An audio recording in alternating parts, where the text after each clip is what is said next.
to Prize Fighters, Circus Freaks, and Gangsters.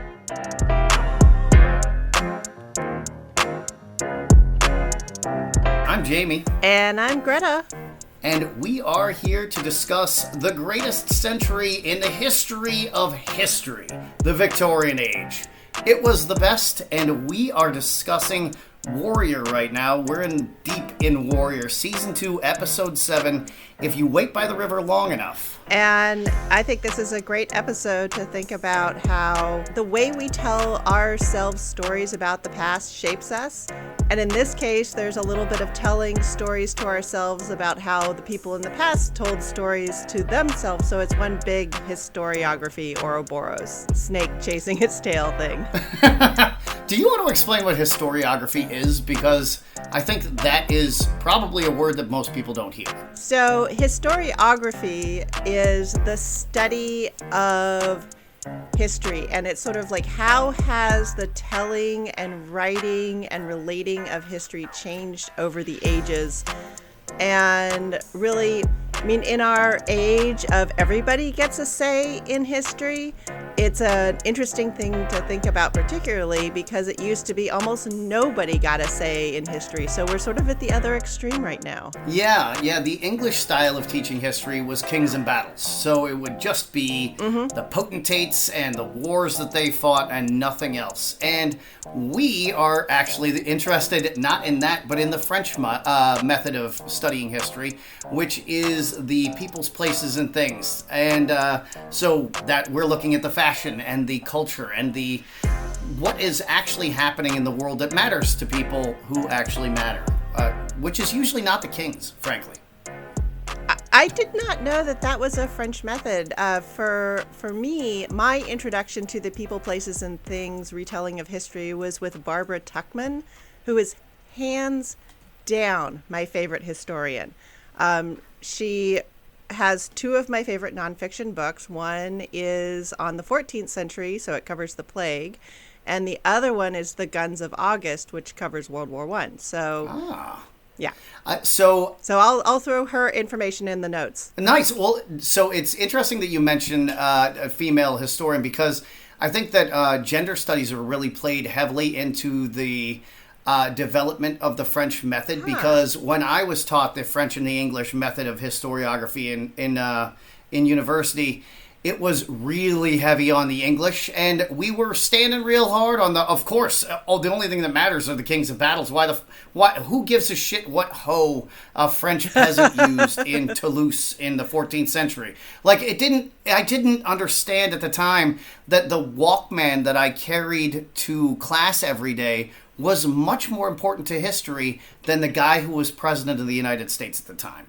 But for some reason that didn't dawn on me, even though I carried that Walkman everywhere and never thought of the president. And it's really funny that, or not funny, it is sort of, it's much easier to only think about one thing, who's the president, instead of how, that Walkman got there. But let's get back to our episode, and I just want to bring back something you said a couple of episodes ago, because I was editing episode 1 of this season, and you were really talking about the mess with Young Jun and the drug supply and going against boss's orders, and you're basically, that's how you end up in the back of Joe Pesci's caddy in pieces. Yeah, no, that's exactly, Joe Pesci ends up in the back seat of your caddy, shooting you in the back of the head. And that was the look on Young Jun's face when he walked into this room at the end of the last episode. And so, here we are. And... Yep. Yeah. Oh, yeah, that was like the end of Goodfellas, where Joe Pesci gets called into the garage, and he's just seeing the garage go down behind him, and he's like, well, that's the end of me. That's how they felt, I'm sure. Yeah. And so even though everybody in this scene has way too much plot armor to end up like that, Young Jun and Father Jun are going to bring some Joe Pesci energy to this for sure. Oh, absolutely. And I think it's fun because we get to see all the stages of a business cycle being played out in macrocosm and microcosm between Like, because, this is the shift between the startup that Father June started that, grew into a mature company. And now it's gone through the growth stage. It's gone through the mature stage. And now it's in the succession or decline stage. And so a lot of companies don't have a structure in place to deal with succession. And it causes a huge problem. And oh my God, yeah, nobody has a succession plan. So much so that you could even make a really terrifying miniseries about it. Exactly. So, and like Young Jun even represents like that startup energy where he's like, I'm just going at all times. I don't even know what I'm doing. I'm just working as hard as I can. And then Ah Sam's in the growth phase where he's like got some of that startup energy, but he's still like with an eye on the future. And then Father June is the mature guy. So it's just interesting to see all of it play out, having been to business school, but not involved myself in the corporate scheme at all. But yeah, I think it is super interesting. You think about how, especially about 10, 15 years ago, it was sort of like you have to bring a warrior's mind to business, and it's all sort of very I win, you lose. There's no, like, the idea of win-win got kind of subsumed. That's playing out. Oh here yeah, too. in the 80s it was all there's one winner and everybody else is a loser, just like how they fought that tournament in the last episode. Yeah. So you definitely get the Father June. It's like, you young whippersnappers, you don't know what you're talking about. I'm going to put you in your place.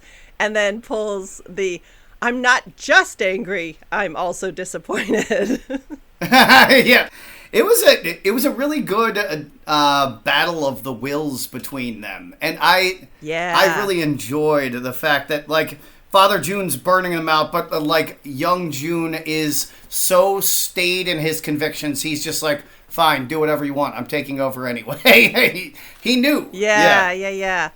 I realize this is another thing that we have to do here. And yeah, I mean, Ah Sam sort of manages to put forth the question, and everybody else sort of thinks of it, that like, wait, why are we destroying ourselves for the Long Zi and the Feng Hai? Wait. Yeah. And everybody decides, wait, no, I like my life. Sure, there can be a different guy in charge, but I still want to wear the suit with the nice lining and sit in these nice chairs and whatnot. No, if we fight a war, whoever wins, it's gonna suck. So I don't want to do that. Oh, but that perfectly illustrates the need for the French style of historiography, which we were kind of raised to think of as the womanly historiography. But because without knowing that all of the other context that surrounds the battle and the king's decision and, the usurper's decision, none of it makes any goddamn sense. It's just a bunch of lunatics fighting each other for no reason. So, I think that... that's perfect. That gets into the next thing of, like, who's thinking how many moves ahead? And, like, Young Jun, 0. But yes, because he's in startup phase. He has just got his nose to the grindstone. Yeah. He's never even looking up to see what time it is. He doesn't know if it's 2 a.m. or 2 p.m. Right. Whereas Ah Sam, like, he's sort of like, okay, where am I standing? Where are the other people standing around me? What's going on? So I feel like he kind of has the best sort of level of the view. Whereas I feel like Mai Ling is too far above things, and she's looking like 7,000 moves ahead and is kind of losing track of the now. Well, she's also fighting too many battles at the same time. So, and all of her battles intertwine with each other. So it's probably impossible to keep track of who she's fighting and why. Which is why I find all of these machinations in real life to be some of the dumbest things that people could engage in. Because how do you even track that? I mean, you have to have a team of people just to keep your vendettas straight. And yeah, it depends on too many things going right too many times in a row, which, as we know, it's not how things work. No. I usually find that if I try my very hardest, I succeed at something that I was not trying to succeed at, but I'm happy to have won at anyway. Right. It's usually not the thing I was trying to get, though. But yeah, so after the showdown at the Hop Way and Young Jun, he tries out being the bigger man. He sits down in the seat. We get to see Li Yong checking out. He has a really nice thing, too, because Father June's so pissed, and he's like, what, you're going to kill me now? And he's like, no, we're just honoring your years of commitment to this Tong, and, we're celebrating your retirement. It was perfect. He handled it perfectly. In fact, I really like this ongoing interaction. Like, Father June was so used to Young Jun always snapping back, like being the guy, like, and so it's like, I'm going to try to hurt you. I'm going to do everything I can hurt you, so I expect you to hurt me back. And Young Jun's like, no, that's destructive. And I'm not, even though I am in startup and I'm looking 0 moves ahead, I do know I don't want to be breaking my own shit. And you can see, even though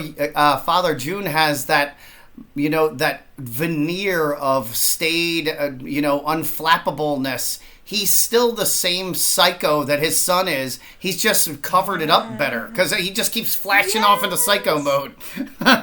Yes. Yeah, like little bubbles of old, like his Young Jun. Bloop, bloop. Yep. Yeah. Oh, perfect. That was, yes. Yeah. Yes. Yeah. Before he died, my dad would be 73 years old, still trying to go fight people in the parking lot and shit. And I'm like, come on, Dad. Come on, you're going to break a hip. Let's go. But he still had all the go in him, just none of the ability. But yeah, so we get Liang checking out the Feng Hai top dogs there. Like, okay, these are the ones who are going to have to go at it. And Mai Ling, she's like, yeah, whatever. But I got bigger things to think about. And this is where I feel like she's kind of losing sight of the now. Like, she might want some say in what's going on here. Otherwise, it's going to spin out of control on her. She was really watery-eyed in this scene. Like, she was so enraged by the fact that she didn't have any control over what went on. That she was, like, about to cry with rage. And meanwhile, it's interesting because the Hopway are in turmoil as well. So now their 3 best fighters are going to fight to determine who's going to be the new Zing. And as she says, all 3 of them are probably going to fucking die. So what is the point of this anyway? It's idiocy. Yeah. Just appoint somebody and let's get it over with. Yeah. My brother is making my life difficult. The Feng Hai are making my life...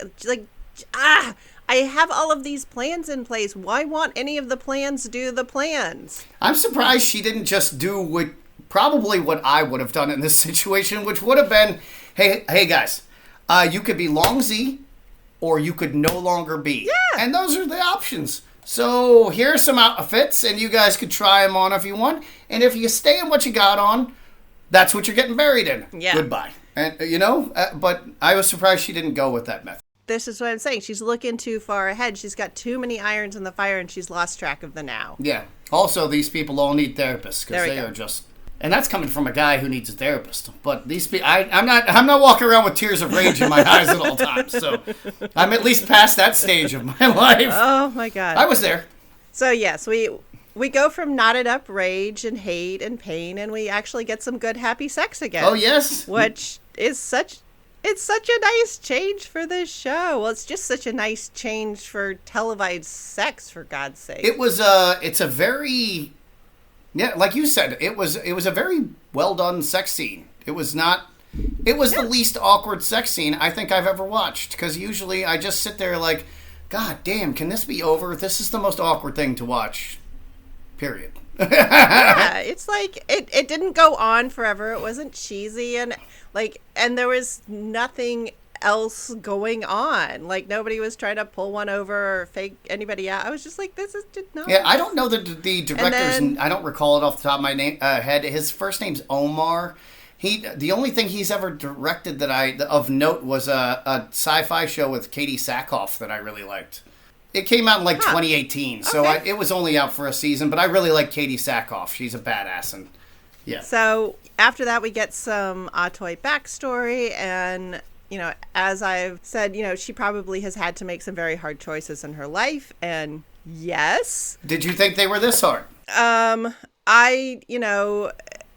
This hard, yes. I wasn't exactly sure what the details were, but the way it came upon her, that was a traumatic choice she had to make for herself. There were no good choices, but she's like, I will find the least sucky landing for myself because something really shitty has happened to me. So that shitty thing being her husband was a silk merchant in China, and he got killed on board a trip to the U.S. that he brought her on so that they could go find new people to sell silk. New markets, yeah. Yes, and so her husband was killed. He was thrown overboard. All of her shit was taken because she's not a human being, because she's a woman and also Chinese, but mostly afflicted with the evil vagina.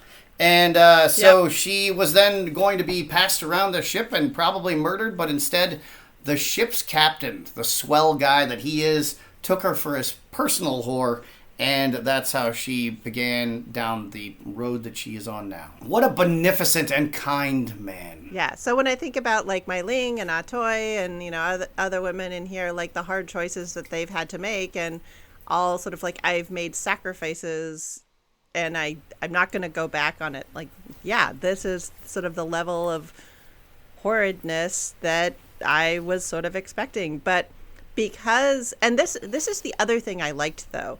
Both Nellie and Ah Toy also have good moments in their lives, and they're like, hey, I personally can do stuff to build back to that. Which, again, is a really unique thing for women characters to be written as, instead of, like, trying to, like, get other people to do stuff for them. They're like, no, I am going to build this for myself, even though, like, technically I shouldn't be able to. Yeah, and Nellie Davenport's astonished by what she's been able to do, because she says she's got 200 hectares of land. Yep. I don't know what a hectare is in comparison to an acre. I don't remember off the top of my head, but that's like French pounds at this time didn't equal American pounds, which I only just learned. So now I'm having to go back and do bodybuilder conversions from French pounds to fucking American pounds. It's insane. Yeah. But I don't care what system we get on. Just everybody needs to be on the same page. Are you a... Yeah. Yeah, let's do the metric. I'm in on metric. Easy. I can do the conversion in my head, but I want to stop doing it. I like me some tens, okay? Yeah, tens are nice. I think it's because of construction that they have stuck with because it's easy to do halves on the inches. Once you start using centimeters all the time, you just like work with decimal places. But again, it's like what you're used to. Yeah, there is that. It just is. Okay. But as like any measurement system, good, bad, or annoying, you know, they all work pretty well. But Nellie and Ah Toy mention real quick the crib brothel that they need to end. So, Jamie, yes, do you have any idea what a crib brothel is? I guess no, I don't. It is the worst brothel. I mean, I could make any number of horrible guesses, but go ahead, fill us in. I mean, I'm going to be quoting Upton Sinclair in this, so everybody should just buckle up. This is not going to be a cheerful episode. This is not a cheerful, but I mean, you sort of think about courtesans, and that's basically what Ah Toy is. Like, whether or not they have sex is almost entirely up to them, in fact. And then there's sort of the prostitutes who work for her, who are pretty high class, have super nice clothes, have their own rooms. That's, as things go, that's not such a bad way to go. And then you have sort of the baby mama for Wong Chow, who sort of seems to have her own place a little bit. She has freedom to actually like go out on the street and pick up her own johns.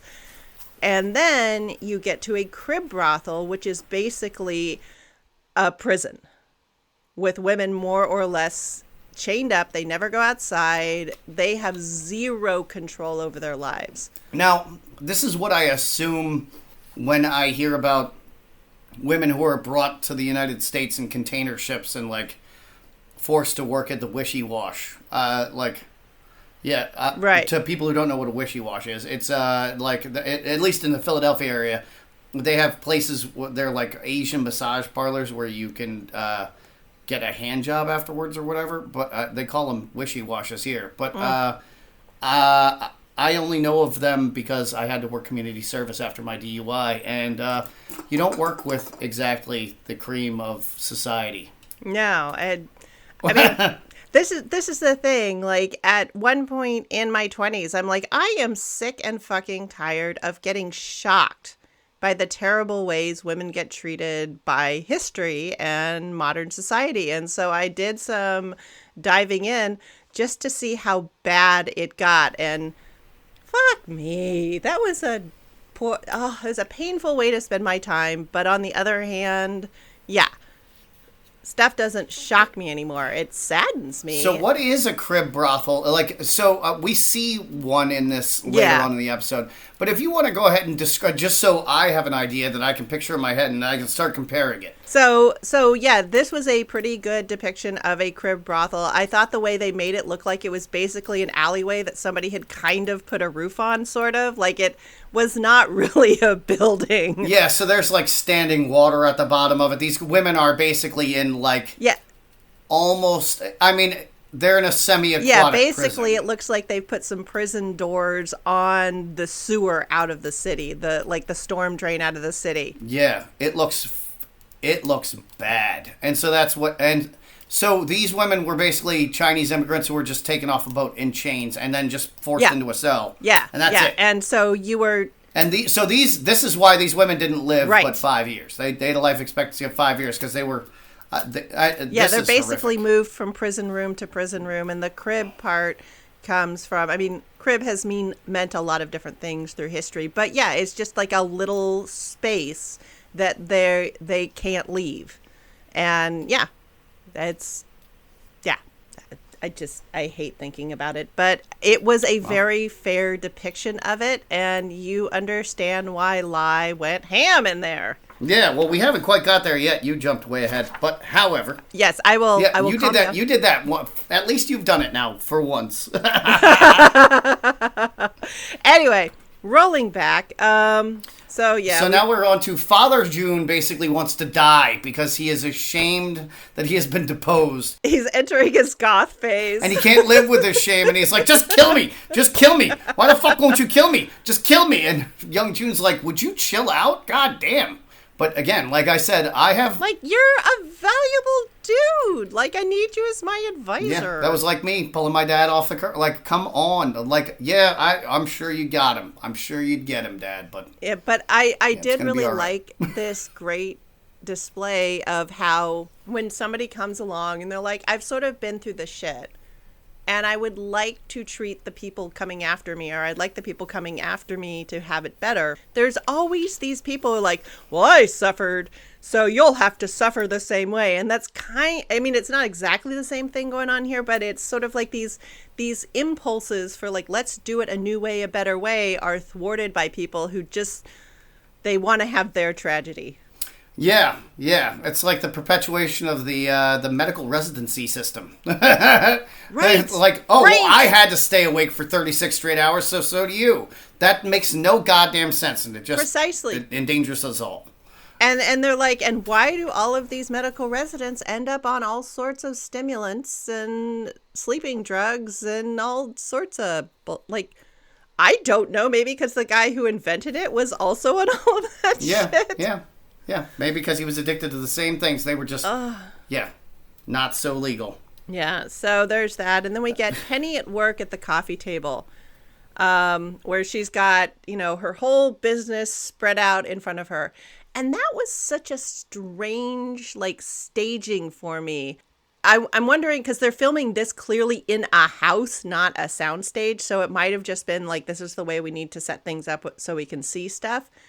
But it was such a weird commentary on modern rich people who have actual nice desks and stuff, but then they'll use it to put fancy vases on. So they're forced to work at their coffee tables. I'm like, why not work at the nice desk? But the desk was her husband's. She's not allowed to go work at the desk or at her husband. And plus she doesn't want to work in there. She hates that man. So that's true. That's true. Okay, a woman's office was the kitchen, right? So no. And she couldn't work in the kitchen. No. For somebody that rich, she would have a room in her boudoir or something off her bedroom. And she would have a desk because she has a lot of correspondence to deal with, parties and dances and balls and dinners and charity engagements. Women of that age had a desk and they would be writing their visiting cards and all that shit. So, Well, maybe she just wanted to be out and have everybody know She was working. Yeah, though. And then Sophie's like, I made a breakfast that Daddy liked because I. She has she has a little guilt. And it's so obvious that, like, I did a bad thing and I'm trying to make up for it. So here I'm trying way too hard. So, I mean, Penny was going to find out sooner or later anyway, but then Penny finds out pretty much immediately. Yeah. And so, as I've talked about a little bit, characters being seduced by the hard decision, being so up close to what's going on that they can't sort of pull back and see, oh, hey, maybe there's another way. She's like, no, these are the things that are important to me, so I'm just going to, like, bull ahead and I don't care. And, yeah. Guilty self. Well, I think that's a phenomenon that isn't restricted to film. I think no. That probably, yeah. I mean, every day that is a bad day is the absolute worst day of your life. I know it is for me. Yeah. So, I mean, it just couldn't possibly get any worse than this. They're doing a great job of doing that. Penny's up against it, but then we get the most fabulously tilted, overbearing trial procedures ever. Yeah, where there's a lot of people talking, but the conversation that really matters is the one that exists without any speaking between Zing and O'Hara, because Zing is getting, framed for being the swordsman, and there's a lot of pontificating, but it's just him staring at O'Hara and O'Hara staring back at him.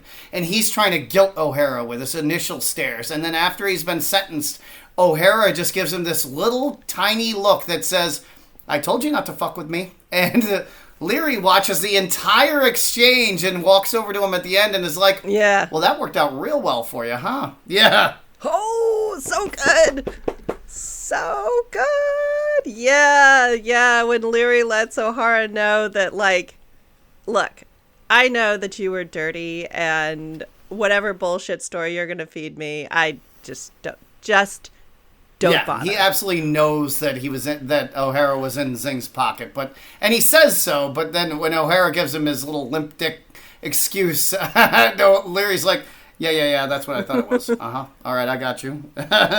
I have a bridge I could sell you. Yeah, but fashion note here: when you're looking at everybody in the crowd and the women in the crowd, all have their hair covered. They've all got their bonnets on. And so the number of everybody who's not Sophie who's wearing something on her hair in this episode, in all episodes, but for whatever this one, I was just like, what's going on here? Like, we're just trying to make her so punk rock. That head covering is really, it's eating you up. It's eating you up. It's gonna wake you up in the middle of the night. Sophie, cover your hair! Yeah. You're going to be screaming it in your sleep. Your husband's going to be like, oh, fucking... But yeah, we get a nice reprise of the John Chinaman, the, like, heavy irony of being judged by a jury of his peers. When he doesn't even understand enough English to know when to stand up and sit down. Right. I mean, I really love the way that they filmed this, and it was just, like, thuddingly obvious, like all of the ways that a Chinaman in court is rude in this system. And he's barefoot too. And I mean, I'm sure that was so accurate, and just the psychosis of it is wow. Yeah. The 19th century is a really cool century, but my God, I'm glad we did not live in it. Yeah, yeah, both of us have our reasons, and they are both the most correct reasons. Yeah. Well, you know what? I've never had a single, even the slightest impulse to punch a woman. I've never, like, just wanted to walk up to a random woman on the street and punch her in the mouth. And so I wouldn't fit into the 19th century. I don't think there's a place in the 19th century for me. Lee doesn't seem to ever want to hit women. It's probably all the opium. And he did want to hit that woman who robbed him, but he didn't hit her. Like, see?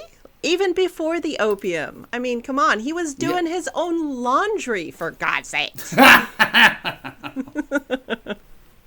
Anyway, so look how it's turned out for him. Look how it's... See, I'd be I'd have migraines and an opium addiction and probably a cocaine addiction. And so he could have supported, people's livelihoods by paying for somebody else to do his laundry. Anyway, so we get to see Well, Sam. he does look cute in this episode, though, with his tousled Brad Pitt kind of look that he's doing in this one. I guess. To me, I'm just like, he's looking rough. He's you holding don't like it together. the disheveled Lee. I think disheveled Lee looks cute, but you don't. You want. I want shiny, right, okay. shiny, combed down. You want red carpet Lee. You don't want to see him on a bad day. Who wants beard burn, man? Anyway, so we get to see Sam Blake rolling around and taking the credit for everybody else's work. I mean, he's loving it. Quote unquote honoring the fallen cops. Yeah, he can't even remember their names.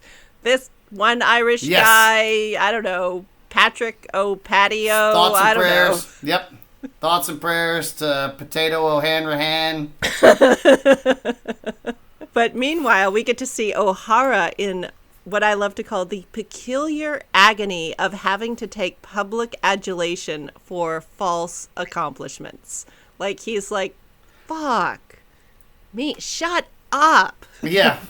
I am sort of trying to do the right thing in my own way, but I need nobody to be looking at me. And Sam's like, I'm a spotlight, I'm going to follow you around. Hey, hey, look at this guy. Hey. He is exactly like the dude in Mystery. I don't know if you've ever seen the film Mystery Men, but it was a superhero movie. Yeah. Yeah, he's like the invisible boy who can only turn invisible when nobody's looking at him. Don't look at me. Yeah, that's O'Hara. Yeah, a lot of that. And so Leary and Buckley, they're kind of standing in the back, and they're both, in there stirring up the muck, though Buckley's definitely doing it more. And he's just like, hey, I can see where this is going. How about I started recruiting some Leary here? It took him long enough. Jesus, but he had a great line. He said, arson and brute force only carry you so far.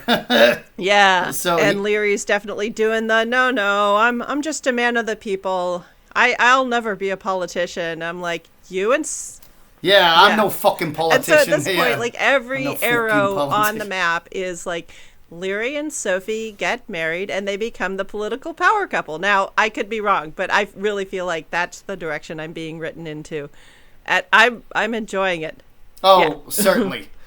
Yeah. And the great line, too, with Buckley when he said, I'm no fucking politician, and Buckley goes, that's what all the good ones say. Or the best ones always say. So the transition there, when they change the focus and you get Sam Blake in the window next to Buckley, and Sam Blake's like, and God bless San Francisco. For me, it was the perfect depiction of how Buckley sees this as like an entertainment or a play or something. Like, it's just all a shadow show for him. And he's just there to manipulate it. I thought that was so well done. I enjoyed that. And then Toy is going to threaten the lawyer in the most casual way. Oh. It is amazing. And so let's set up the scene. So Toy is in basically it looks like her bedroom, right? Or like it's some office portion of her establishment, her apartment, whatever. And here's a sentence I've never said in my goddamn life, but that wallpaper is fire. Oh my God. It's like velvet and then like a shiny or like a satin. So it's a velvet and then satin in stripes, vertical stripes, just on the walls, and it's in this emerald green, and then there's all this gold filigree and everything on the walls, and it matches Toy's outfit perfectly. Her necklace and her earrings all kind of echo the filigree in the background. The color scheme matches perfectly. It is amazing. I love this scene. I told you everything at Odd Toys is the best. Yes, and you did. Yeah. And she comes through here, and oh boy does Patterson, like, he is scared. He is so scared right now. Yeah, well, at first he thought he could, because she's saying we're going to terminate our relationship because she's already told Nellie Davenport that he's weak. Yeah. And so she and Nellie Davenport have agreed that they're going to team up. And Nellie Davenport can be her front because she can use her husband's estate as the front for Toy. And so now these women are teamed up and they're cutting the lawyer out.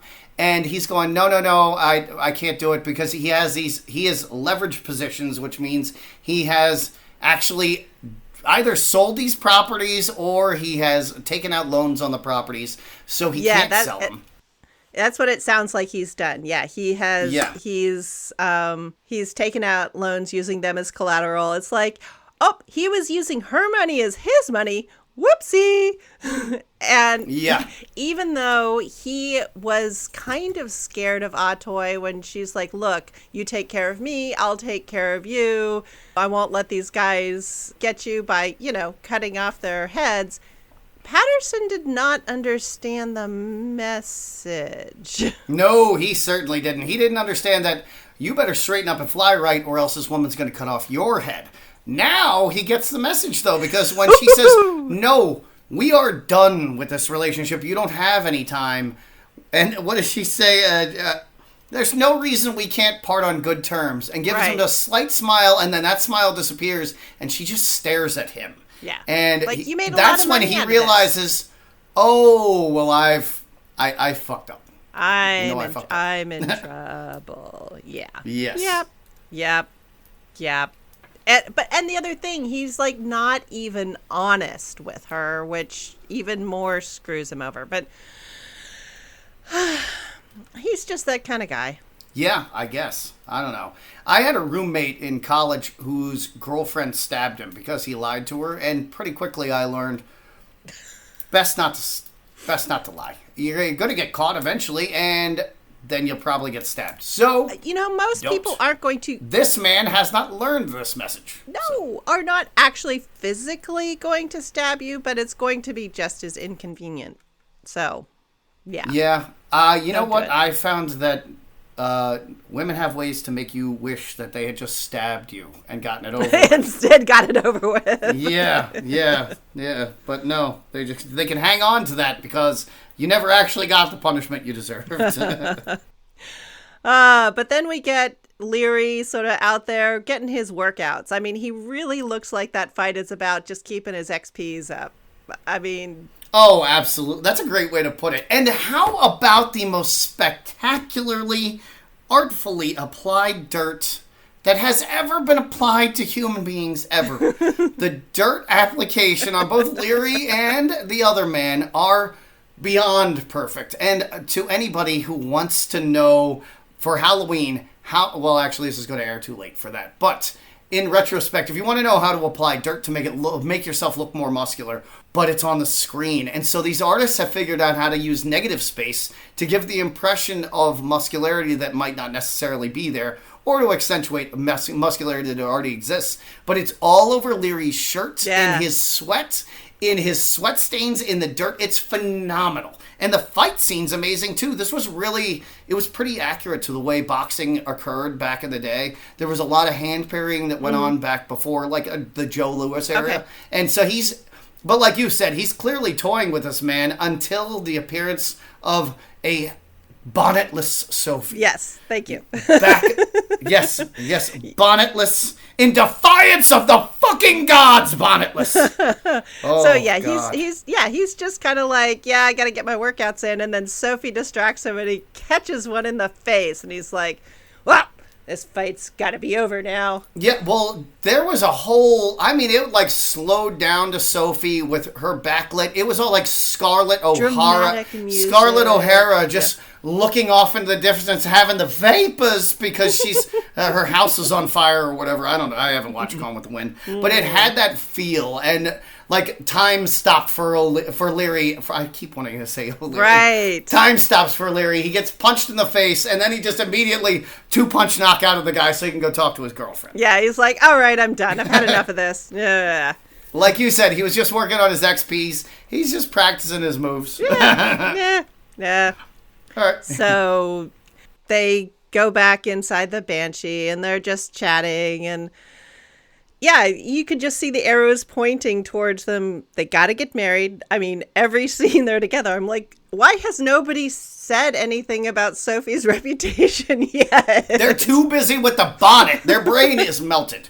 Their brain's coming out of their ears. Okay. They can't even form a sentence to ask about the marriage because the bonnet situation is too much. Too much. Okay, fair enough. But yeah, we definitely get the behind every great man is a blah, blah, blah trope sort of unspooling here as well. It's a lot of fun. Well, yeah, I mean, he has some funny lines too because he says, yeah. Because she's going, I'm really, I probably shouldn't have had you blow up my sister's factory. And he's like, yeah, I told you that, bitch. But what's done is done. So we all have regrets. And she goes, well, don't you have regrets? And he's like, of course I have regrets. That's why I drink. Why do you think I drink? Yeah. Yeah. But then that's when he's like, it's the funniest damn thing. This guy said that I should be a politician. And she's like, you should be a politician, jackass. And we would be a power couple. Yeah. Ooh. Yeah. Oh, and when blowing up Penny's factory, it's like, yeah, women shouldn't be in business like that anyway. You know, it's really making her life miserable. See, I was helping Penny. That cracked me up. Yeah. Yeah. I was helping her achieve her goals. And now Sophie has a way to one-up her sister for saying she's useless because she managed to hitch her wagon to a rising star. Yes. I don't have a sister to compete with, but I know somebody who does. Did you ever compete with your sister in this way? We had weird competition stuff, and I was always, since I'm the older sister, I was always trying to like make her life easier, and she was like, no, I want to do it myself. So, we had that going. Okay. That doesn't sound nearly as acrimonious as this. No. She didn't blow up your factory, so I guess that's probably why. No, we were there. Nobody's ever going to make a miniseries about our lives. It's too boring, man. I'm okay with that. You know what? If I can stay out of any basement dungeons, watery basement dungeons, I think that'd be best for the best. Yeah. Well, yeah. Okay. So we get to see Ah Sahm and Wong Chao sort of.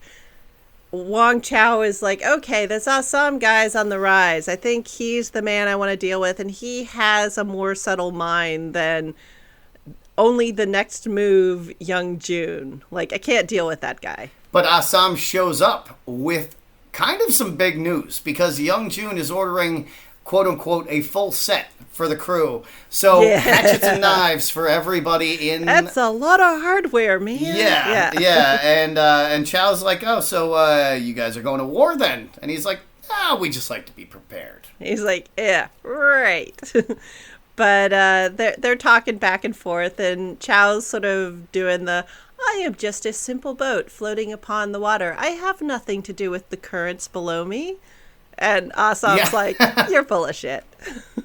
Yeah. And that's when Chow gives him the line, if you wait by the river long enough, the bodies of your enemies will eventually float by. And he says that his dad said that.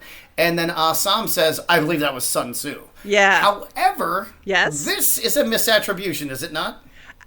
The more I learn about Sun Tzu is like, okay, somebody's going to get mad at me for this comparison, but I think of him now as sort of like the Colonel for KFC.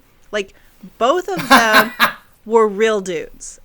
And both of them came up with some great ideas. But over the years, a bunch of other things have been hung on to them. And so, like, this whole body of work becomes attributed to Sun Tzu. Some of it, yes. He was apparently an interesting guy who did some great things. But all of the stuff that's attributed to him, it's not all there. Sort of like the Colonel never came up with the double down.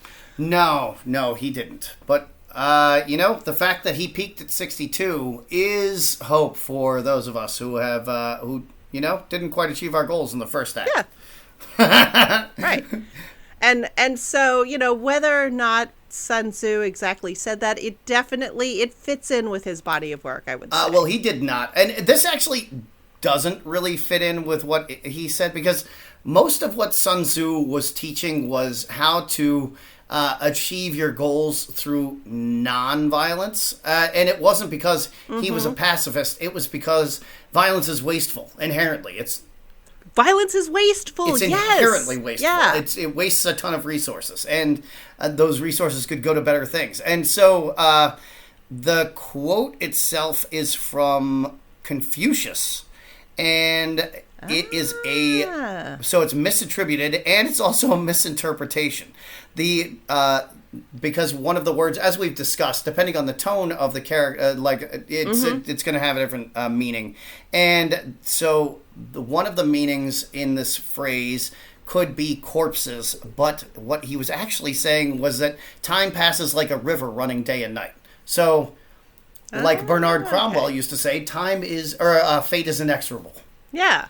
Yeah. Yes. Yeah, it sounds a lot more like, don't be in such a rush all the time. It sounds like, and then all of a sudden it became like, you will vanquish your enemies if you just wait long. I don't know. Yeah, there's an Arabic saying that says, if you sit in a doorway long enough, you'll eventually see your enemies carried past you. But that isn't like you're eventually going to win. It's like, just like if you wait, they're gonna fucking die anyway. You don't gotta do it yourself. Just chill. Yeah, there is a lot of people popping off in this episode. Yeah, but so real quick, Chow is trying to bypass Young Jun through Ah Sahm, which is interesting, and I find all of the people to this point, everybody ignoring Young Jun for Ah Sahm, right? Doesn't make sense to me, but I guess it's one of those things where they see Ah Sahm as a natural leader and they don't see Young Jun as a leader, and so people are just going to gravitate to him naturally. Yeah, they do a good job with the casting and the acting that, Andrew Koji himself, but then the Ah Sahm character has a natural charisma and inner stillness that Young Jun doesn't have. Like, Young Jun's one of those people who probably goes, I don't even need to drink coffee. Nobody wants me to drink coffee. I've already got all this energy anyway. And I was like, whoa. Well, he even says that earlier in the episode, like when the two of them are talking about Father June, and he's like, nobody gave me a chance here. Like, I didn't have an opportunity to do anything else. I didn't want this goddamn job, and now people are making me do this, and it sucks. So I think he's glad to have Ah Sahm to lean on and to help him, like, kind of steer him. But then, of course, Father June gets into his head and is telling him, you got to watch this guy. He's trying to take your job. Yeah. Father June definitely doesn't want to make Young Jun's life any easier. Like, Well, nobody does, because Chow's doing the same thing. Right? He's just treating with Ah Sahm like he's running the show, even though he's not. But after all of that, there's definitely sort of this ramping up of tension, and everybody's a little bit off center and off balance and everything. This is when we go into one of the ugliest places we've seen in the show, the crib brothel. The crib brothel. And so this gross man just goes into this, like, jail that's a puddle of water with a bunch of, like, wooden boxes with women perched on top of them in the water. It really looks like they've just taken the storm drain in San Francisco and just put jail doors on either end of it. Yeah, and I mean, I've heard tales of people getting attacked by rats in Philly prisons. I can't even imagine. Like, this must have been like World War I, people getting killed in their sleep by rats in this. So just to give you people an idea of how bad a crib brothel could have, there is no way to conceive of it. No way. Because now that I'm thinking of the rats, I don't know how they survived at all. But so this guy just grabs this woman and, like, says a bunch of horrible shit and just throws her into a cell and starts banging away on her. And then it pans up and you see all these other women who are chained, like, literally, like, they have a chain around their neck and they're chained into these cells. Yes, it just, now we get to see Lai go ham in the crib brothel along with Atoy. Lai absolutely losing her shit on the guys in here.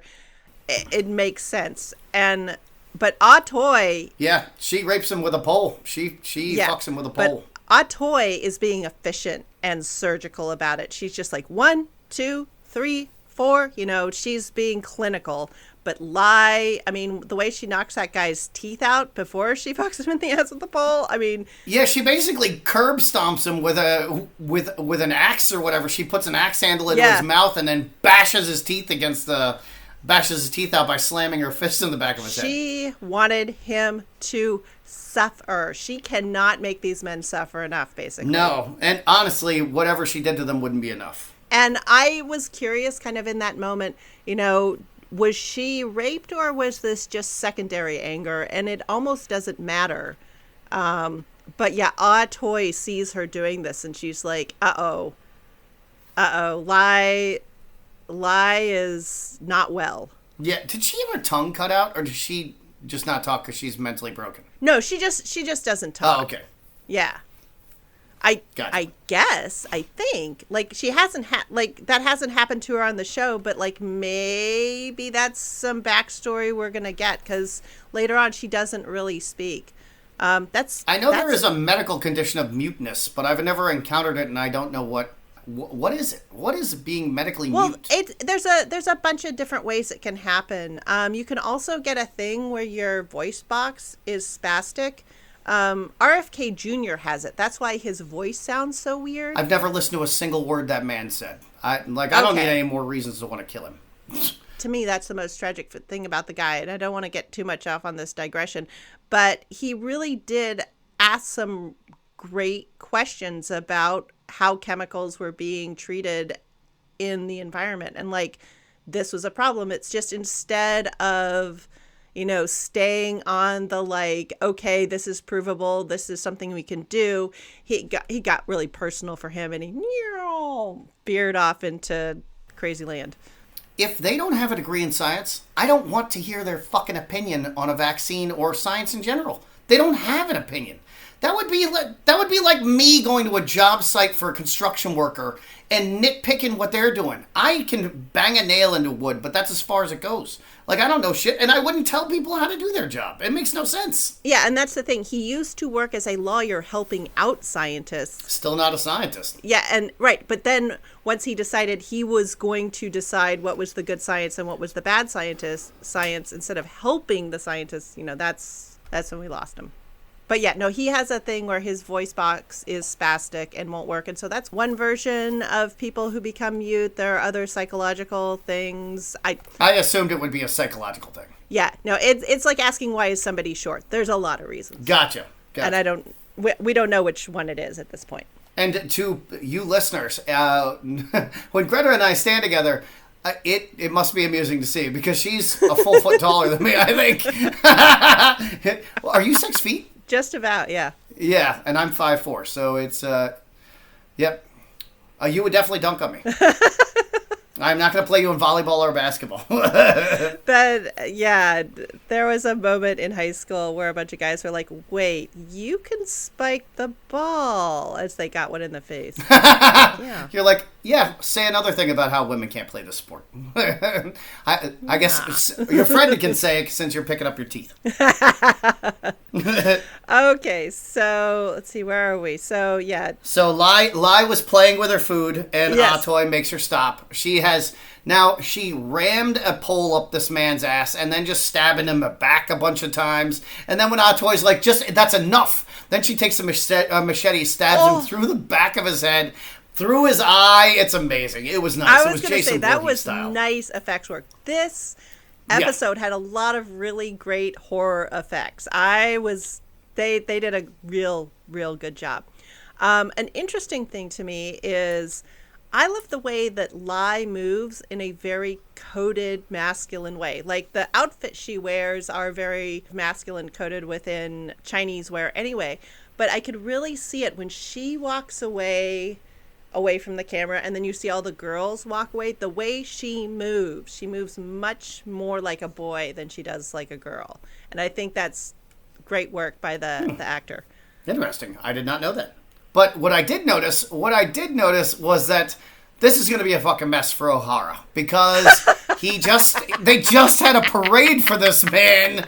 And now there's 10 dead people by swordsmen? Yeah, I'm hauling around this key to the city, and I gotta clean up this mess.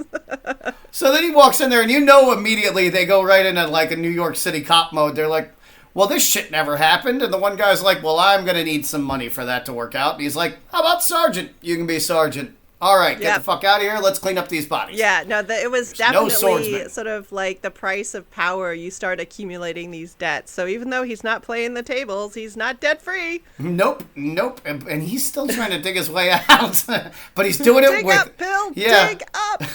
One of those tiny little gelato spoons is what he's using right now. No. So we get one of the more like funny but not funny scenes when the ex-Pinkerton guy is sitting at Mai Ling's table eating Chinese food out of Chinese dishes with a knife and fork. Yeah. He's just chowing down, too. Like he's eating mom's spaghetti dinner. Yeah. So clearly, Mr. Ex-Pinkerton, like, he has this valuable photograph and, you know, he thinks, like, okay, I'm going to get the payoff. What?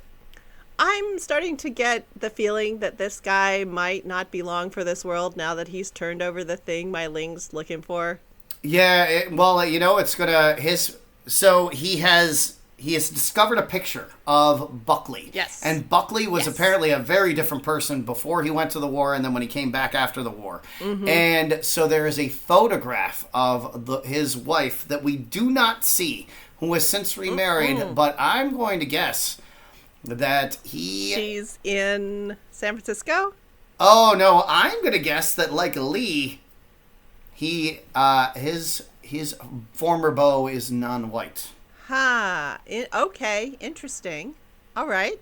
Or I'm guessing he's Southern in some way. He's either a Confederate general or something like that, or this woman's black. Those are my two guesses. Okay, I don't know, but yeah, something.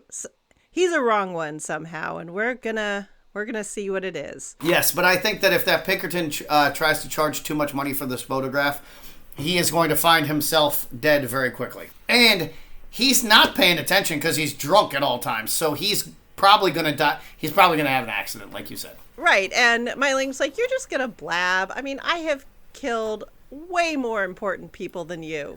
Also, imagine how easy it'd be able to kill a drunk in this time period. All you'd have to do is take him into an alley and knock him down and hold him face down in the mud until they choke to death. Like, you just put your foot on their back and it's over. And what? Like the cops are going to investigate? There wouldn't be anything to investigate. A man drowned in the mud, the end. Yeah. And we've seen how much these cops love doing investigation. Exactly. It's you just put a bottle in his hand and be drunk, drowned in the mud, the end. Okay. All right. So we get to see Penny making a move. She's like, I got to do something. She talks to... Oh, God, which Lyman? Senator, what is his name? Wellington or something like that? Anyway, she's talking to one of the industrialists, the one... Some senator. Yeah. Who wanted to... Merriweather. Merriweather is his name. Senator Merriweather. Yeah, who wanted to buy her out, and she's like, look, you're right. I'm pushing rope uphill here. Let's do something a little smarter. Yeah, she asks if his offer is still on the table, and that was the offer for a no-interest loan, I assume. Right, yeah. So that happens in the background, and then we get to see Patterson. You know, he's nervous, he's not very strong, but gosh darn it, he's going to try to access this underworld thing I heard about once on the internet. Oh, my God. So he's going to before the dark web, you had apparently go to a priest to get a hired killer. So he goes to confection and he talks to a priest. And the priest tells him that, we don't find out what the priest tells him yet. Because then it switched to Toy takes the women from Nellie Davenport's. Yeah. And just the actors playing those girls, I think, did a great job of having this, like, okay, this is slightly better, but I don't believe things are actually any better look on their faces. They are so resigned to whatever the fuck's going to happen to them. They have no hope at that point. Oh, yeah, I'm sure that they think they're just being transferred to a plantation, basically. Right, yeah. Because, now they're just being dropped off from this basement brothel on a farm where they see Chinese women doing farm labor, and they're like, oh, Christ, now we're going to have our backs broken in the rice paddies. Right. They're like, well, I guess my feet are dry. That was fun for a second. Yeah. That was they were doing a good job there. But the scene between Toy and Lai, I think, was so good because Atoy's doing the, I want to make a better life for you. I can see you going down the wrong path. And she just, she pulls out, that iron in her. She's like, I'm making the hard choice. This is what's best for you. Yeah. And Lai, like any person who has had something traumatic happen to her in their youth and lost their parents, has horrific abandonment issues and would rather continue being a murderous psychopath and stay with Atoy than lose Atoy, which I can, having lost my mom very, very young, I can understand. It makes sense. Yeah, and, again, this was sort of like the scene you see in a lot of sort of warrior-type movies where, the younger apprentice guy is like, I want to give my life for you, you're my mentor, and I'd lay down my life for you. And Lai is not saying any of this, but she's saying that. Why won't you let me sacrifice myself for you? That's the best thing I can do with myself, is the way she sees her life. Yeah. Yep. And it's just that young and dumb and full of vim and vigor shit. But yes. You just got to grow out of. Luckily, she has a person who's trying to keep her alive. Exactly. And we'll see how that works out. But yeah. And again, the director for this one was doing some really fun transitions. As Atoy's driving away, you can see Lai over her shoulder in the space in the wagon. I was just like, there's some fun compositions in this one. I like it. Yeah. So then we're in on Lee. He finds out that O'Hara, Richard Sherlock Lee. Oh yes, with his cute ass tousled Brad Pitt hair. He is seeing. He just discovered. He goes to return the watch that has been quote unquote stolen by the quote unquote swordsman, and then realizes O'Hara just stole the watch and planted it on Zing. Last week, O'Hara was here last week. Dun, dun, dun. Yeah. I mean. Yeah, and you can literally see him go, my fucking head is killing me. Yeah. And so, that's sort of set up as a ticking clock in the back. I mean, they even focus in on the stopwatch so the clock is ticking on this scheme. That was fun. And then we end up at the slaughterhouse. And the slaughterhouse. 19th century slaughterhouse. Yeah, so let's talk about a 19th century slaughterhouse. I do want you to talk about a 19th century slaughterhouse. Okay, so everything in that room, like, what existed in a slaughterhouse. Like, everything in there had a use. But the way it was staged and the way it was set up, that was just for, like, visual horror. Like, a good working slaughterhouse would not look exactly like that. No. Well, one, we wouldn't have been able to see anything because of the flies, I would imagine. The flies would have obscured your vision of everything. And so it is my understanding that from having read Upton Sinclair's The Jungle, which having reread a bunch of it this morning, I had no idea how deeply ingrained in my brain that book was. But, I mean, my refusal to work shitty jobs throughout my life is literally from this book. From watching this poor man break his back for no reason. But so in slaughterhouses, and there you could see pig carcasses in this slaughterhouse. Yeah. So after they dress the pigs and all that, they've got like sawdust all over the ground to catch the blood and the offal and all that stuff. And actually, that trough that they had that he was washing out with the bucket, that was a thing. Like, that would be real. Okay, and so they would shovel up all the shit that was on the floor. Mm-hmm. And they would put it into barrels that they would keep in the basement.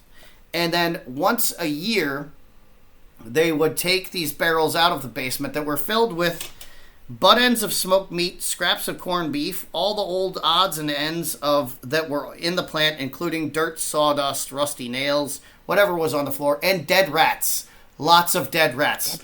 Lots of dead rats. Upton Sinclair was very clear about the fact that he saw people shoveling these dead rats, and they did not pick them out of the piles of shit. So that goes into a barrel that is now rotting in the basement for a full year before it gets made into sausage in the spring. And so the troughs that you mentioned, they were there intended to be the water that you would add to the sausage. However, there was no other water in these slaughterhouses. So before the men would wash, they would wash their hands before dinner so that they could eat their own food because they were covered in blood and gore and stuff. And they would wash their hands in those troughs that was then used to make the sausage. So just to put a little more tuberculosis into the tuberculosis sausage. Because apparently you could get tuberculosis from sausage, which I did not even know was possible. I thought you had to have a poor person cough into your mouth for that. Apparently not. Lots of other vectors. So there's no way we could conceive of the smell of this place. This rich man is now in the worst smelling place in the world because, again, well, no, New York is worst. But I mean, this is on the literal pile of rotting garbage. As well. Yeah, but this is like basically the worst smelling place that you could even conceive. And there was only one smell in the world that was worse than a slaughterhouse. It was people who made fertilizer, the people themselves who made fertilizer. They smelled so bad that if they went into a building, people would start vomiting. And so this is the only smell worse than that. And so this man is now walking into that. The people working in medieval tanneries gave them a run for their money as well. So there's that. There's that. What did that just smell like? Piss? Piss and rotting flesh, yeah. Piss and rotting flesh. I don't know. Would the smell of ammonia might cut the smell of rotting rot? That's true. God damn. And the maggot situation. Why are we doing that? Because there was a slaughterhouse in here, and it is just... People don't know. I mean, you see a slaughterhouse on TV now. Everything is clean. There's lights everywhere. Yes. It's covered in plastic. Shiny. I mean, there's no... Drains. You could perform surgery in there, and you'd probably be... Bleach water. Less chance of getting MRSA than in a hospital. But this is not that. And this is where this man has gone to find a contract killer. Yes. So, that's a place to go. These people know their knives. So, yeah. So, and all of those things, you could also have a well-run slaughterhouse. You could have sort of like a neighborhood, like processing place that a bunch of farms would share out in the country. And they would have those troughs for scalding the pigs. They would have those hooks for hanging the pigs. Like a place where animals are slaughtered does not have to be like a cesspit of death and despair, but the ones in the cities always tended to be. Yes. So, blarg. Anyway. And the sewers outside of that place, like the gutters and whatnot, if you were walking up to this place, would also be filled with rotting shit. Yeah. And you'd be walking through it in the mud to get there. And all the rats are like running over your feet, just blah. Yeah. Blah, blah. Blah. Yeah. Ugh. Yeah. I mean, shit, if you wanted somebody to die, you might want to just take them to the butcher shop, and they'd probably die of, like, getting nipped by a rusty hook, or a rat would kill them, or they'd end up with tuberculosis. I mean, there's tons of ways they could die there without even having plenty of ways to die. So he goes in there, and he kind of basically does the wink, wink, nudge, nudge. Your friend Father Hurley sent me, so I got some business things. Yeah, he's terrified of those men, which is pretty. It's pretty accurate. It's a dark ass place. He's a rich man who's not used to being around murderers, and that place would be disgusting and unnerving, even if you weren't trying to hire a contract killer. Yeah. So we leave there, and.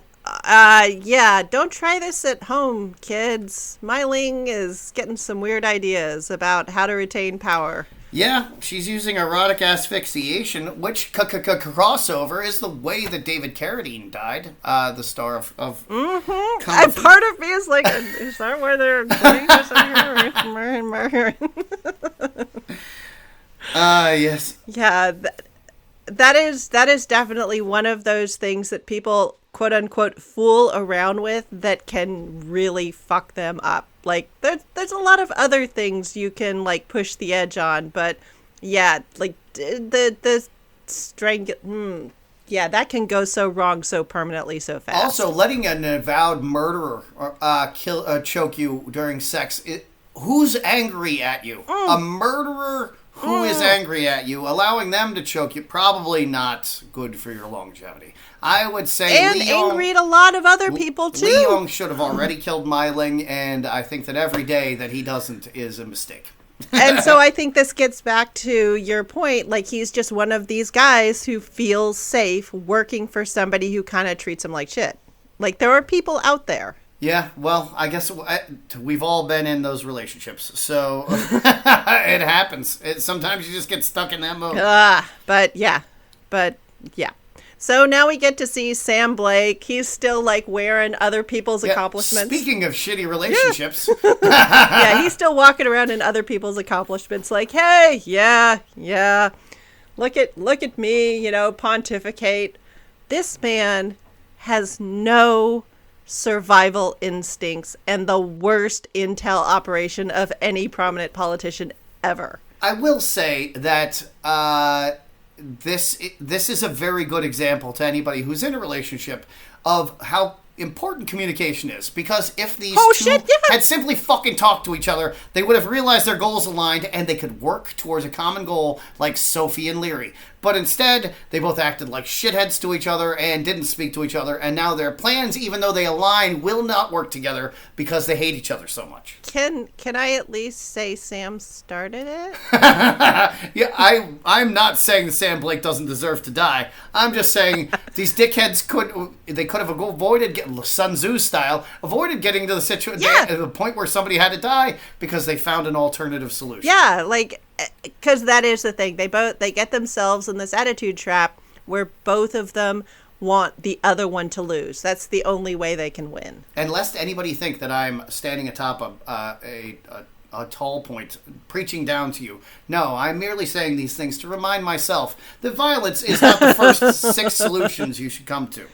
And but Sam, no head for consequences. I've talked about this about him in the past, where he just like doesn't think through, like, okay, if I do this thing that Buckley says, or if I snap back at Buckley, or if I snap back, like, he doesn't think about like what chain reaction this sets off. No, and Merriweather totally outmaneuvers him in the conversation.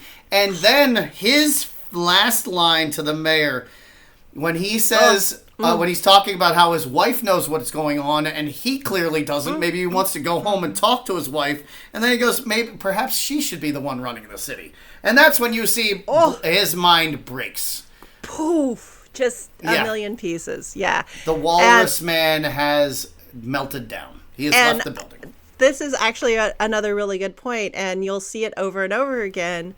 And it's even true now. A lot of people seem to believe that if a woman is running things, something has gone catastrophically wrong. Well, women do bring a lot of cats to any situation as a general rule.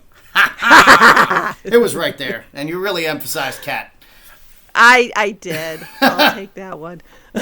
But here it's sort of like this city is so fucked up. I mean, you fucked it up so bad even a woman could do a better job, is also kind of the implication. But also, oh my God, Sam Blake, you are embarrassing us. Yeah. You're embarrassing us. You're embarrassing yourself. Your wife's embarrassed, and she's not even here. Pull yourself together. Right.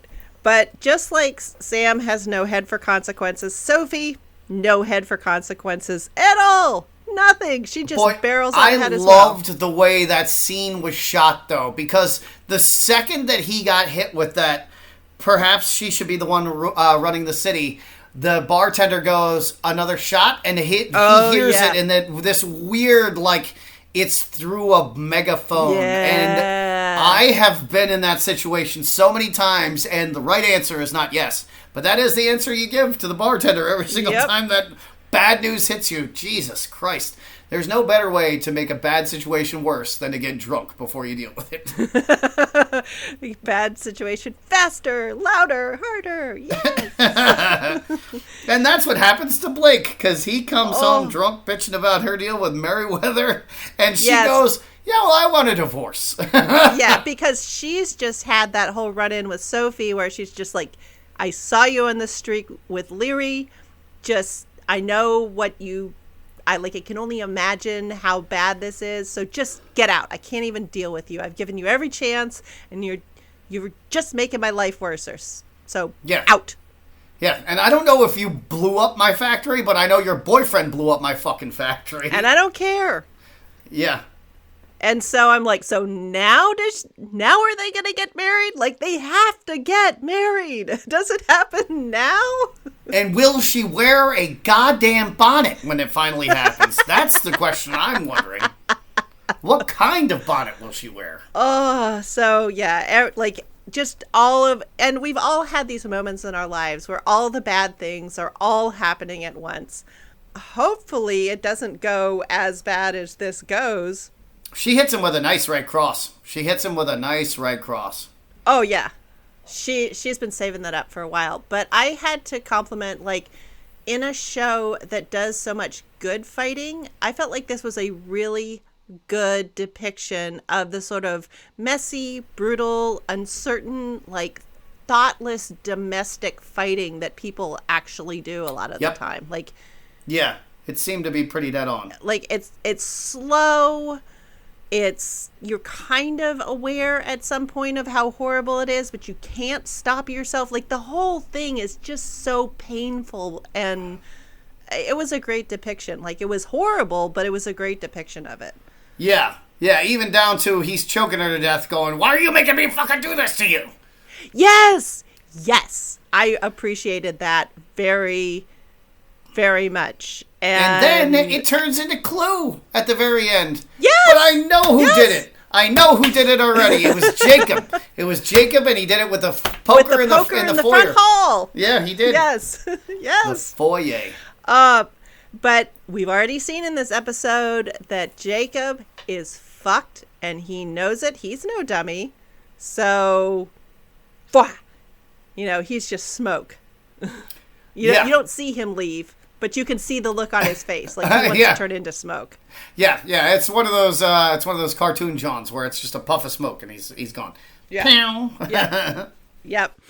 So yeah, we're sort of like, we know people are falling off the cliff. There's a couple of situations where, like, I saw two people struggling at the top of the cliff and they cut away, so I don't know who has fallen off the cliff. But yeah, like, just people's lives are coming apart left and right at the end of this episode. Yeah, and is Penny now going to have to rely on Ah Sahm for, like, her kind of muscle? Like, what? It's unclear as to, like, now she is on a ledge. She's not even on a ledge. She's like standing on top of a telephone pole all by herself. Yeah. And there's a lot of people shaking that telephone pole. Is Merriweather going to step in? Is he going to take advantage because Buckley's the vice mayor? Like, what? There's a lot.